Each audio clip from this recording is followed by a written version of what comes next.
дагы. Ошо Алладан сурана берсең эле берет дегенди дагы ачып бердим. Ада жалган депчи. Мына арстанга азуу бериптир, колуна каруу бериптир.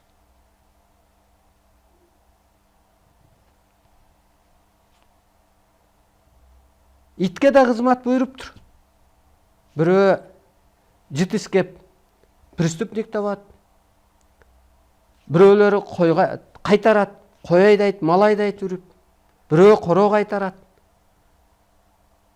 Эшекке дагы ырыскыны табияттан буйруптур, чөп жейби. Кызматка буйрулуптур. Атты дагы кызматка буйрулуптур. Ойду дагы кызматка буйрулуптур. Ырыскыны бериптир. Ошол сыяктуу дагы адамды да кызматка буйруган. Жаныбар сурап аткан жок да, Алла мага берчи депчи. Алла мени сактачы деп аткан жок да. Адам эмнеге эле муну мени сакташ керек? Анан корго, анан берчи деп жашаш керек. Адамга болгон кереметти берген. Ушул эки теманы эсиңерден чыгарбагыла.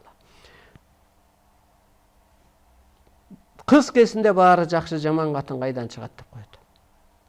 Аны ким жаратты жаман катын кылып? Келин жаман эмес. Келген энергия, келген жери жаман.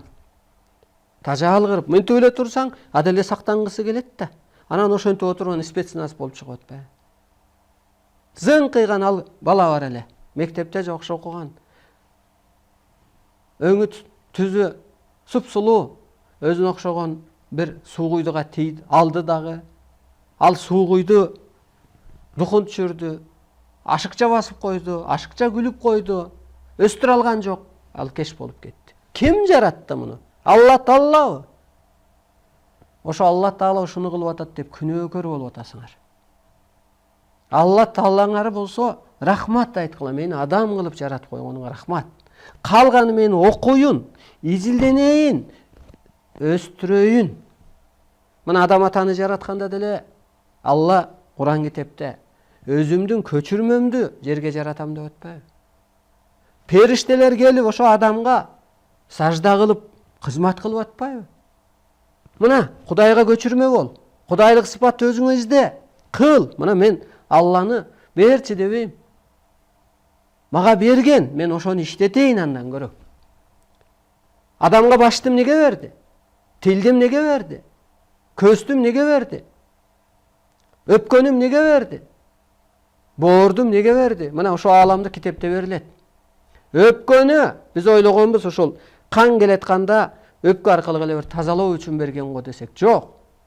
Өпкөнү духуңду бийик алып жүрүш үчүн, чындыкты айтыш үчүн.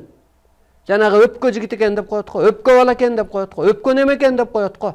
Анысы кандай ошо духуңду бийик алып жүрүш үчүн. Мына мындай улуу чындыкка чыгыш үчүн, жоогер болуш үчүн, патриот болуш үчүн өпкөнүн чыныгы кызмат ошол. Ошон үчүн берди Кудай өпкөнү. Патриоттун деле өпкөсү бийик да. Жалын отал. Көкүрөгү жалын, жүрөгү таза, чындыкты сүйөт, чындык үчүн күрөшөт, чындык үчүн өлөт. Мына берди. İştet, эгер ошол өпкөнү духуңду бийик көтөрүп иштете албасаң, өпкө ууланат деп берилет. Ааламдан ошон үчүн бергенди. Көздү көрүнгөн мо жаман нерселерди өчүр, көрүнбөгөн мыйзамды тамыз үчүн бердиптир. А биз ага көрө албастыкка, ичитарлыкка, жылтыр-жылтырга кысууга иштетип, тетирсинче өзүбүздү могу дүйнөнү кыйратып алдык. Башты эмнеге берди? Башың иштесе анан тилиңен сөз чыгат. Баш иштеген көптү көргөн адам улуу боло алат.